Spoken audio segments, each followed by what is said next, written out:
السلام علیکم ورحمۃ اللہ وبرکاتہ. شادی کے بعد دونوں کو اپنی اگلی نسل کی بھی فکر ہونی چاہیے، اور اس کی ابتدا بھی اس سے کہ جب دونوں ایک دوسرے کے ساتھ اکٹھے ہوں تو پھر وہ دعائیں سکھائی گئی کہ جن کو پڑھنا ضروری ہے. نبی صلی اللہ علیہ وسلم نے اس خاص موقع کے لیے دعا سکھائی، بسم اللہ اللہم جنبنا الشیطان وجنب الشیطان ما رزقتنا. اللہ کے نام کے ساتھ، اے اللہ ہمیں شیطان سے بچا، یعنی ہسبینڈ وائف کو، اور شیطان کو اس چیز سے دور رکھ جو تو اس ملاپ کے نتیجے میں ہمیں عطا کرے. تو حدیث میں آتا ہے کہ ان دونوں کو جو اولاد ملے گی اس تعلق کے بعد اسے شیطان نقصان نہیں پہنچا سکتا، یعنی اللہ تعالیٰ شیطان کو اس سے دور رکھے گا. دوسری بات یہ ہے کہ تربیت جو ہوتی ہے وہ رول ماڈلنگ سے ہوتی ہے، صرف نصیحتوں سے نہیں ہوتی.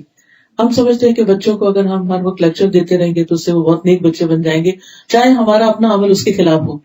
تو یہ ہماری بھول ہے. بچے ہماری باتوں سے زیادہ ہمارے ایکشنز کو دیکھ رہے ہوتے ہیں، اور وہ بہت کچھ اظہار نہیں کر پاتے لیکن بہت سمجھ رہے ہوتے ہیں کہ ماں باپ کر کیا رہے ہیں. حتیٰ کہ جب وہ سمجھنے کے قابل ہو جاتے ہیں نا، تو آپ نے دیکھا ہوگا کہ ذرا سے بچے بڑے ہوتے ہیں تو پھر وہ آپ کو بتانے لگتے ہیں اب امی یہ کہیں گی، اب یہ ہوگا، اب یہ ہوگا، وہ پورا پریڈکٹ کر دیتے ہیں. تو وہ کہہ دیتے ہیں اب مجھے پتا ہے اب مجھے کیا کہنے والی ہے، اور اب آپ مجھے اسے روک دے گی، اور اب ایسا ہوگا اور ویسا ہوگا. تو چھوٹے ہوتے ہوئے بھی وہ ہمیں دیکھ رہے ہوتے ہیں اور سمجھ رہے ہوتے ہیں. اب دیکھیے کہ جس ماں کے ساتھ پیٹ میں اتنے کلوز انہوں نے 9 مہینے گزارے اور پھر اس کے بعد دودھ پیا اور دن رات ساتھ رہے، وہ کیسے نہیں ماں کے مزاج کو سمجھیں گے کہ ماں کیا کرتی. اس لیے بہت ضروری ہے کہ بچے کے ساتھ ہم آنےسٹ ہوں، اور جو چیز ہم اس میں لانا چاہتے ہیں وہ پہلے اپنے اندر لے کر آئیں، کیونکہ خالی بول جو ہے یا خالی باتیں جو ہیں وہ کھوکھلی ثابت ہوتی ہیں اگر آپ ان پر خود عمل نہیں کر رہے. حضرت عائشہ کہتی ہیں جب سے میں نے ہوش سنبھالا میں نے یہی دیکھا کہ میرے والدین دین اسلام پر ہیں، ہما یدینان الدین، کہ وہ دیندار پیرنٹس ہیں، اب وہ اپنے ماں باپ کے حق میں ایک طرح سے گواہی دیتی ہیں. اسی طرح ہم بھی اپنے عام طور پر جب گفتگو کر رہے ہوتے ہیں تو اپنے ماں باپ کے نیکیوں کا ضرور ذکر کرتے ہیں کہ ہمارے والدین ایسے ہیں، ہماری امی یوں نماز پڑھتی تھی، ایسا کرتی تھی، ویسا کرتی تھی. ایک ایک چیز دیکھ رہے ہوتے ہیں، دوسروں کے ساتھ سلوک کیا کر رہے ہیں، سرونٹس کے ساتھ کیا کر رہے ہیں، گھر سے باہر کون رشتے دار آیا تو اس کے ساتھ پیش کیسے آئے ہیں، کس کو کیسے ویلکم کیا ہے، کس کے ساتھ تعلقات ٹھیک نہیں ہیں. اور بہت سی چیزیں تو مائیں ویسے بھی شیئر کرتی رہتی ہیں، اور کوئی نہیں تو جب اپنی فرینڈس کے ساتھ فون پہ کر رہی ہوتی ہیں بچے سب کنورسیشن سن رہے ہوتے ہیں. تو اس لیے اس میں بھی بڑا محتاط رہنے کی ضرورت ہے کہ ہم کیا بول رہے ہیں ان کے سامنے. پھر اسی طرح یہ ہے کہ اولاد کو جب بچے ہو چھوٹے ہوں خاص طور پر تو ان کو اپنے ساتھ نیک کاموں میں شریک کریں. بہترین تربیت اس وقت ہوتی ہے جب ہم ان کے ساتھ مل کے کوئی کام کر رہے ہوتے ہیں، چاہے اسکول کا کوئی پروجیکٹ ہے، چاہے ان کا قرآن کا ٹائم ہے یا نماز کا ٹائم ہے یا پھر کوکنگ ٹائم ہے، آپ کچن میں ہیں ساتھ اپنے لگا لیں. کیونکہ عموماً ہم اپنے کام میں بہت پرفیکشن چاہتے ہیں نا، تو ہم بچوں کو قریب نہیں پٹکنے دیتے، ہم کہتے تم چلے جاؤ میں خود ہی کر لوں گی. اب کیا ہوتا ہے بچے بور ہوتے ہیں، آپ تو خود مصروف ہیں، اب بچہ کے پاس کوئی کام نہیں کرنے کو، سارا دن اسکول سے پڑھ کے تک گیا ہے، اب اس کو کوئی موڈ نہیں ہے کہ اور کتابیں لے کے بیٹھے، تو اب اس نے کیا کرنا ہے، پھر وہ آپ کو فون لے لے گا، پھر آپ آئی پیڈ اٹھا لے گا، پھر وہ اس پہ جنگ جدل شروع ہو جائے گی، وہ کچھ جا کے ٹی وی آن کر لے گا. تو تربیت تو نہ ہوئی. تو چھوٹے چھوٹے کام کچن کے، اور خصوصاً لڑکیوں کو بڑا شوق ہوتا ہے، تو چھوٹے چھوٹے کام ان کے لیے نکال کے رکھا کریں. اچھا آپ یہ کریں گے، آپ یہ کریں. ایک اچھا شوہر اور اچھا خامد جو ہوتا ہے وہ بچوں کے لیے بھی اچھا ہوتا ہے، اور بچوں کے ساتھ شفقت اور محبت کو سلوک کرتا ہے. بعض اگر میاں لوگ تھکے ہوئے آتے ہیں، گھر میں اگر شور ہو تو ڈانٹ ڈپٹ سے کام لیتے ہیں، اس سے بچے اور زیادہ باپ سے دور ہو جاتے ہیں. وہ یہ دیکھتے ہیں کہ باپ آتا ہے تو ماں بھی کہتی چپ ہو جاؤ، سارے سہم کے بیٹھ جاتے ہیں اور گھر میں ایک عجیب سی فضا پیدا ہو جاتی.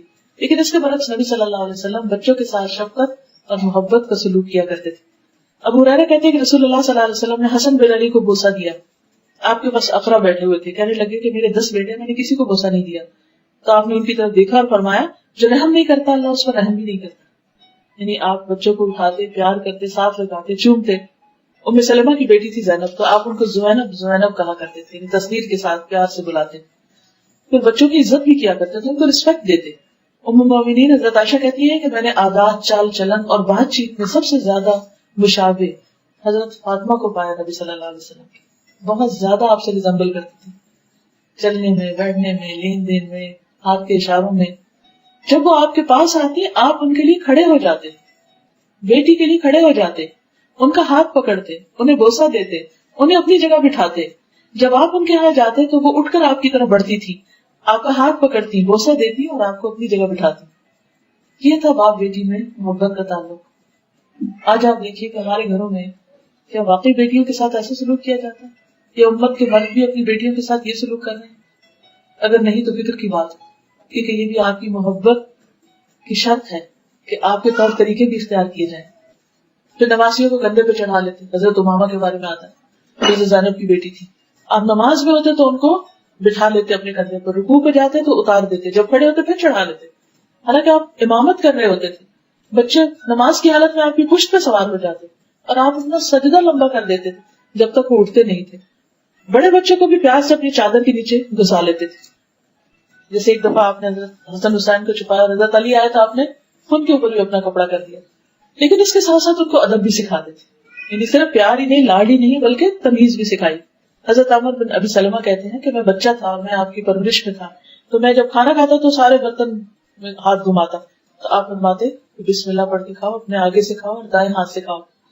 یعنی بچے اگر کھانے کی میز پر بدتمیزی کر رہے ہیں یا صحیح سے نہیں کھا رہے, تو صرف ماں کا فرض نہیں کہ بیچاری کانشیس ہو کے اور تکلیف اٹھائے اور بار بار وہ اس کی اصلاح کرے, بلکہ باپ کو بھی اس وقت اپنا رول پلے کرنا چاہیے. پھر اسی طرح یہ کہ حلال حرام کی تمیز.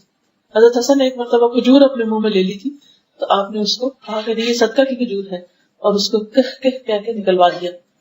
پھر اسی طرح بچوں سے محبت کو بھی اعلان کہتے ہیں. آپ فرماتے فاطمہ میرے جسم کا ٹکڑا ہے, اس لیے جس نے اسے ناحق ناراض کیا اس نے مجھے ناراض کیا. پھر داماد کے ساتھ آپ کا معاملہ بہت اچھا تھا, حضرت علی رضی اللہ تعالیٰ عنہ کے ساتھ. پھر حضرت ابو العاص کے ساتھ آپ ان کی تعریف کرتے تھے. آپ نے بنی عبد شمس بنی امیہ میں سے اپنے داماد ابو العاص کا ذکر کیا اور اس کی تعریف کی اور خوب کی. پھر آپ نے فرمایا اس نے مجھ سے بات کی تو سچی کی, وعدہ کیا تو پورا کیا. پھر اسی طرح حضرت علی رضی اللہ تعالیٰ عنہ ایک دفعہ حضرت فاطمہ سے ناراض ہو کر تو مسجد میں جا کے سو گئے, تو آپ صلی اللہ علیہ وسلم فوراً اٹھے اور خود جا کر ان کو تلاش کیا. دیکھا تو وہ زمین پر لیٹے ہوئے اور ان کے جسم پر مٹی بھی لگ چکی ہے. رسول اللہ صلی اللہ علیہ وسلم ان کے جسم سے دھول کو جھاڑ رہے تھے اور فرما رہے تھے اٹھو ابو تراب, اٹھو ابو تراب. یہ نہیں کیا کہ بیٹی کی بیعت کے باتیں سننے لگے کہ اچھا پھر وہ ناراض ہے تو کیوں تم بھی ناراض ہو جاؤ, یا نہیں تمہاری پرواہ کرتے تو آؤ میں تم سے اتنی محبت کرتا ہوں گھر واپس آ جاؤ. یہ محبت نہیں ہوتی. عام طور پر ہم انتہائی درجوں پہ پہنچ جاتے ہیں کہ بس ٹھیک ہے اگر یہ بات ہے پھر اس کے بعد معاملہ ختم.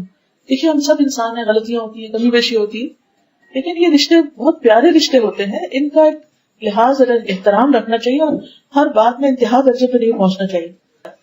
اب آپ دیکھیے کہ حضرت انس جو ہیں وہ 10 سال آپ کے پاس رہے اور وہ کیا کہتے ہیں کہ کبھی آپ نے اف تک نہیں کی, یعنی مجھے ڈانٹا نہیں, کبھی مجھ سے ناراض نہیں ہوئے, کبھی میرے کو سختی نہیں کی.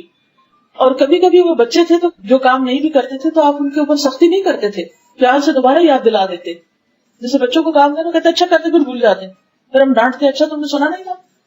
حضرت انس کہتے ہیں کہ میں 9 سال آپ کی خدمت میں رہا, مجھے نہیں یاد کہ آپ نے کبھی مجھ سے کہا کہ تم نے ایسا ایسا نہیں کیا, اور نہ کبھی کسی چیز کے بارے میں مجھ پر عیب لگایا. پھر کسی کام کے غلط ہونے پر ملامت نہیں کرتے تھے. حضرت انس کہتے ہیں کہ میں نے نبی صلی اللہ علیہ وسلم کی خدمت کی, اس دوران اگر مجھے کسی کام کا حکم دیا اور مجھ سے لیٹ ہو گیا یا وہ کام نہیں کر سکا تو آپ نے مجھے کبھی ملامت نہیں کی. اگر اہل خانہ میں سے کوئی شخص ملامت کرتا تو آپ فرماتے اسے چھوڑ دو, اگر تقدیر میں یہ کام لکھا ہوتا تو ضرور ہو جاتا. Take it easy.